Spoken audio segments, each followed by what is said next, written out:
Welcome to the Sherman Report. Here's Peter Sherman.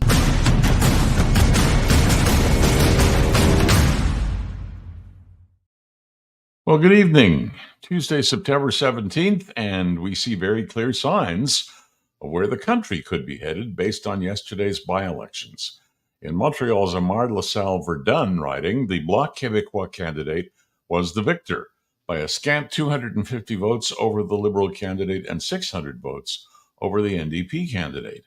What an amazing, almost equal split when compared to the 2021 election, when 6,000 votes separated the Liberals, David Lebeddy's Liberals, and he went on to be Justice Minister. The Liberals separated by 6,000 votes from the Bloc and the NDP, which ran either first and second or second and first. I can't remember which, but they were neck and neck. So that's another storied riding gone. It's gone. Home at one time to Prime Minister Paul Martin, now a Liberal loss. The gravity of this for the Liberals heralds a pathway to disaster. In Winnipeg, a rock-solid NDP bastion, the Liberals have no chance at all. But Elmwood-Tascona, which is the name of the riding, managed to maintain the NDP as its representative. The margin went, though, from 10,000 votes in 2021 to just 1,200 votes last night over the Conservative challengers. So the Conservatives are barking up the rear and nipping at their heels. The winner, however, was the NDP's Leila Dance. The Conservatives should feel pretty good about this. It shows how much ground they could gain based on their in-your-face approach to what Canada needs. The Bloc, meanwhile, will be celebrating the addition of that seat in Montreal at Liberal expense. We'll examine Hamas goals and Israel's extra care with an urban warfare expert. That's coming up in a while. And why is Trudeau risking Canada for the Ukraine? A question I've been asking myself. He just wants to help. He wants to help the Ukraine. The Americans, however, are there because they want to do massive business on the other side of the war. A lot of chances resting on this and lots to talk about today. In one moment, the by-election results.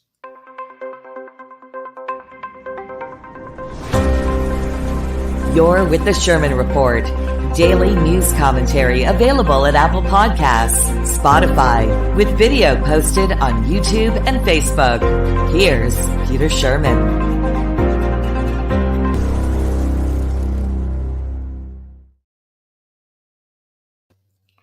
Dan Donovon is publisher and managing editor of Ottawa Life magazine. Aside from being around for 27 years, the magazine does a great job covering federal politics. We spoke yesterday and speculated on seats for the Conservatives. Well, here's Dan Donovon. Good day, Dan. Back for some more comment in the aftermath. Hindsight is always so 2020. Look, I'm glad we didn't have money, either of us, on these elections. You were close to correct in Winnipeg, where the plurality was unmercifully chopped. The Conservatives were at 1,200 votes behind the winning NDP, if my figures are right here, instead of 10,000, as the case was in 2021. What does this say about the Conservatives, Dan? Well, I think it just shows further to what we were discussing yesterday, where the center is in the country, where people are. And people today that are in the center will be voting Conservative because they're worried about pocketbook issues. They're worried about things that affect their families, their children, their checkbooks, their ability to buy groceries, their ability to, the overtaxation that's rampant in the country. I will say this, that's a significant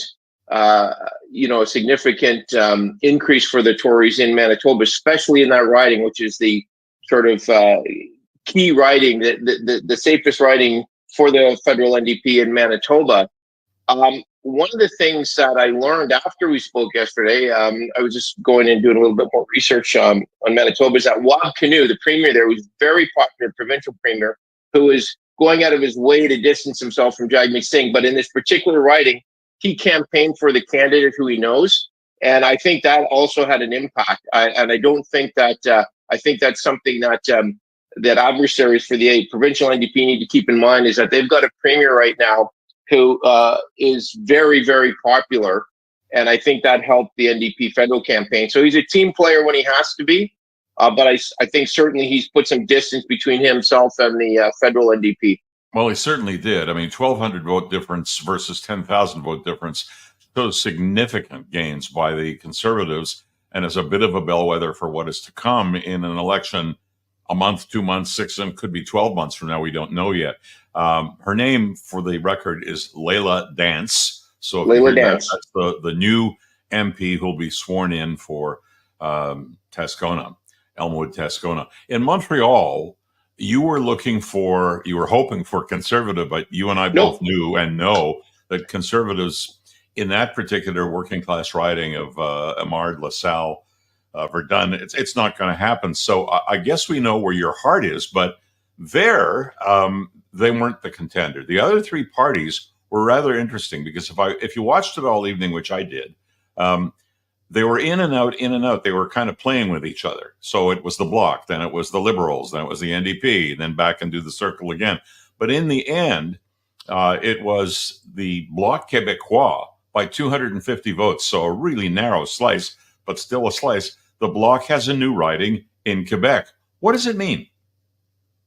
Well, I think there's a couple of things, and I just want to pivot back, if I may, for a second. Yesterday, when we were discussing this yesterday, I think I was making the point that the Bloc were being called on by two polls. It was neck and neck in one poll, and a city poll that said the Bloc was going to win it, that it was very close, but they were going to win it.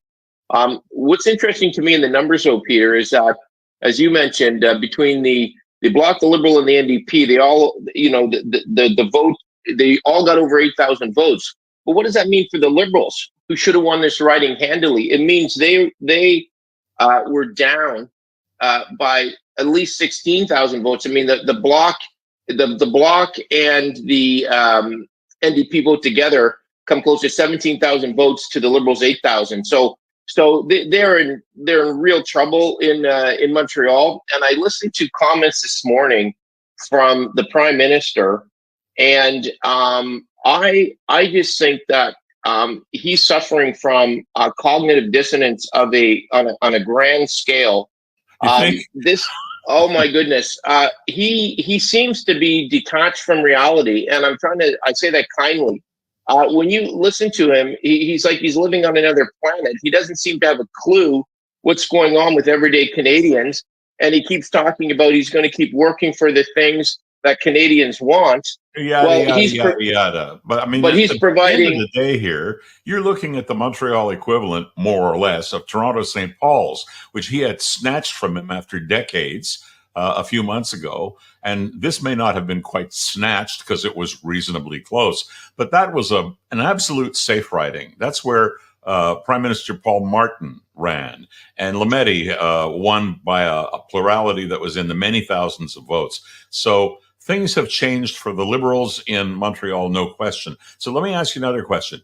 Given that the Bloc is polling high in Quebec and holding what it had, the new standings are now Liberals 153. This is in the House of Commons. Liberals 153, Conservatives 119, Bloc 33, NDP 25, and Greens 2 with 3 independents and 2 seats vacant. The math says that bringing the Trudeau Liberals down is still difficult because it would still take all 3 main opposing parties, I won't say opposition parties, opposing parties, to combine their votes. Is that going to happen? I believe it will, and I'll tell you why. And in fact, Blanchette yesterday spoke to this a bit in Ottawa when he said that he doesn't think that this session is going to go as long as some people think.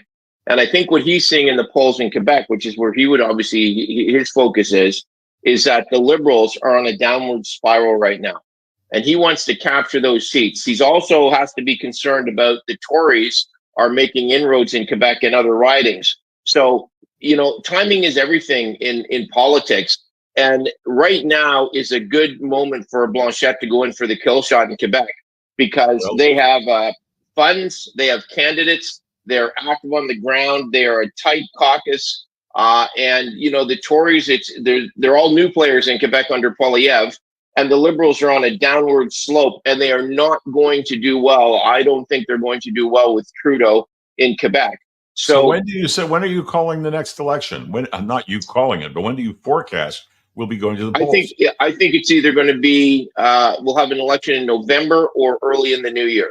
And I'll tell you why I think that is, because as you said, they need the Bloc and the NDP to get this vote. But the problem for Jagmeet Singh is going to be anytime that he supports a confidence motion to keep the Liberals in power is just going to further erode his credibility and the sort of hypocrisy that people see him for keeping the Trudeau government in. He says he said in a news conference last week, he said it like 16 times, apparently how he's fired the Liberal government from this agreement. But that is a meaningless phrase unless he actually takes an action on it. And he'll be called out horribly if he gets up and supports Trudeau in more than one confidence vote. So I don't know that he can sustain that. The problem for him, though, and the NDP is they have no money. Their fundraising is a disaster nationally. And I don't know if they're going to be taking the bus to campaign nationally on the next campaign.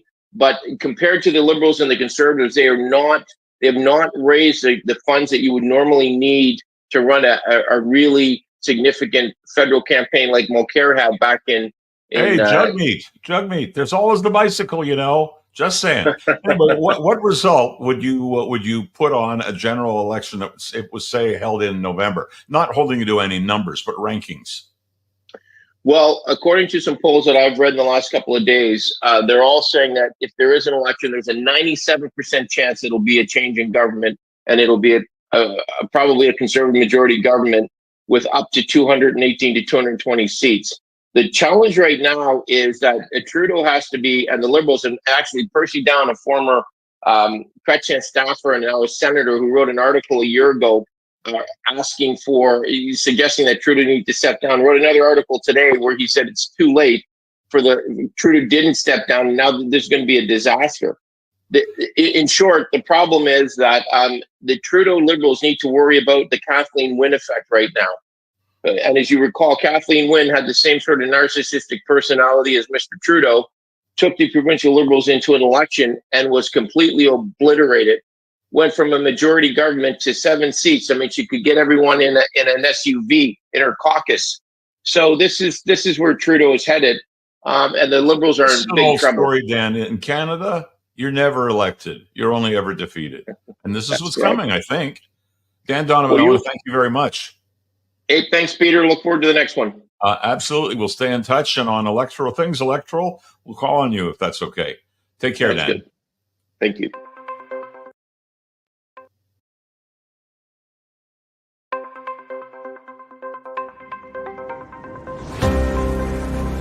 You're with the Sherman Report. Daily news commentary live at 5 p.m. Video version live at X, YouTube, and Facebook. Here's Peter Sherman.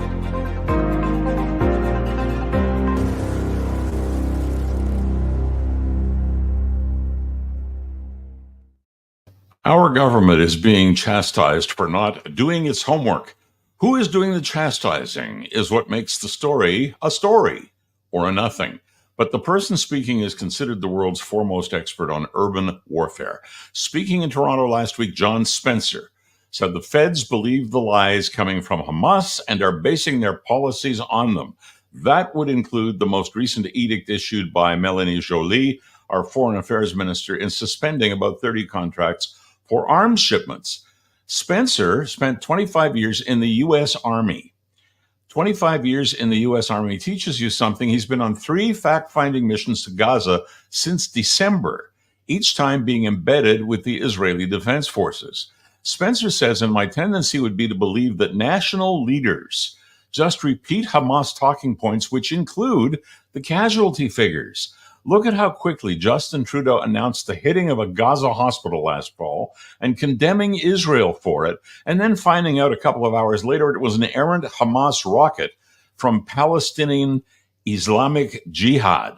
Spencer denies disproportionality by the Israelis. He says every step possible is being taken to avoid hitting or hurting civilians. This versus Hamas, which tries to ensure casualties by placing men, women, and children in the line of fire as human shields. That's what they call them. According to Spencer, that's the wrong phrase. He calls it human sacrifice. Spencer says there is no genocide in Gaza. Spencer's expressed opinion is that international opinion and pressure forced Israel to slow down the counteroffensive because the Jewish state has never been seen as being allowed to win wars. What have I been telling you? If you're Jewish, you can't win and you can't fight.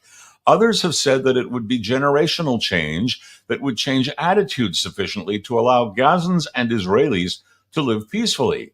But he cautions that the radicalizer, and he refers here to Hamas, must be removed before that can begin. There is also the concept of what Hamas actually wants.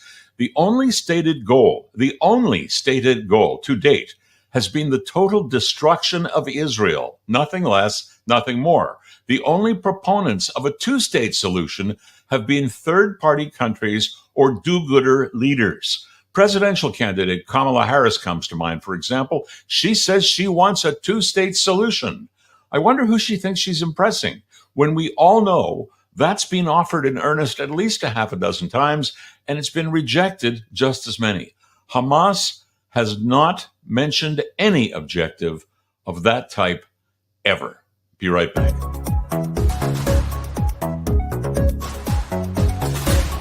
Now, the Sherman Report continues.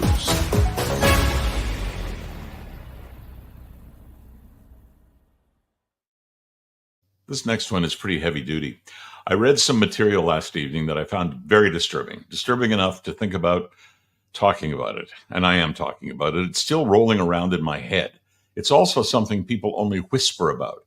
Right now, as you listen to this, plans are afoot to give the green light to Ukraine to employ long-range missiles, long-range weapons. They are already in Ukraine, but coming as they do from the United States, and I believe the UK, they have so far been licensed for use by Ukraine within Ukrainian borders to fight the Russians. If the Americans give the signal, those missiles will be launched far into Russia. The range is about 155 miles. Russian President Vladimir Putin has been clear that he would consider such an attack as an act of war by NATO, since the weapons can only come from NATO. Please read the on-screen translation of what Putin is saying. Если это решение будет принято, это будет означать не что иное, как прямое участие стран НАТО, Соединенных Штатов, европейских стран в войне на Украине. Это их прямое участие. И это уже, конечно, существенным образом меняет саму суть, саму природу конфликта. Это будет означать, что страны НАТО, США, европейские страны воюют с Россией. They are at war with Russia. That was the last line. So if Putin believes he has been attacked by NATO, he can return fire. But there are 32 NATO countries. Putin could even elect, as some of his peons have suggested, to employ nuclear weapons. People only whisper about this simply because it's just too outrageous to consider. There has historically been a doomsday clock where midnight is Armageddon. The setting of the clock at 90 seconds to midnight reflects the consensus of the world's scientists that the Ukraine invasion has brought the world closer to nuclear war than at any time since the 1980s. The doomsday clock has warned the public about how close we are to destroying our own world with dangerous technologies of our own making since 1947. It now stands once again at 90 seconds to midnight. It is important to understand that no one can win a nuclear war, and that such a thing is basically an existential event, an extinction event, indeed, for the human species. I'm not interested in that. You shouldn't be either, not even a little bit. Hiroshima and Nagasaki were holiday firecrackers compared to what the arsenals contain today. This must never happen. Two thoughts that may or may not be appealing to you. First, our Prime Minister, also advisor to the vaunted Melanie Joly, I'd imagine, got on television the other night and heartily endorsed allowing Ukraine to fire into Russia. We'll continue to be there to support Ukraine. And yes, Canada fully supports Ukraine using long-range weaponry to prevent and interdict Russia's continued ability to degrade Ukrainian civilian infrastructure and mostly to kill innocent civilians in their unjust war. So, Justin, we are a NATO member. Personally, and despite having Ukrainian friends, I think we've gone far enough, in fact, far past what we ever should have been doing in monetary commitments to Ukraine. They are not in NATO. The United States facilitated putting the Zelensky government into power, and the United States doesn't see its hundreds of billions of dollars as anything other than an investment. They expect to reap a reward that is manyfold what they've put in. Ukraine is rich in resources and rich in fertile farmland, which is already being bought up by American multinationals. What I'm saying is that the United States has very different objectives from ours and is talking in a different way, taking very grave risks to achieve them. We are taking similar risks in just funding Ukraine, but we don't have a dark underbelly as does our southern neighbor. We should be getting the hell out of Ukraine, and we should be doing it yesterday. See you tomorrow.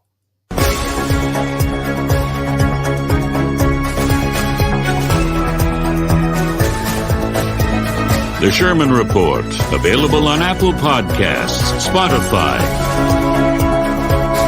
and the video version at YouTube, Facebook, and always at petersherman.com. Thanks for listening to The Sherman Report. If you'd like to connect with Peter directly, just go to petersherman.com.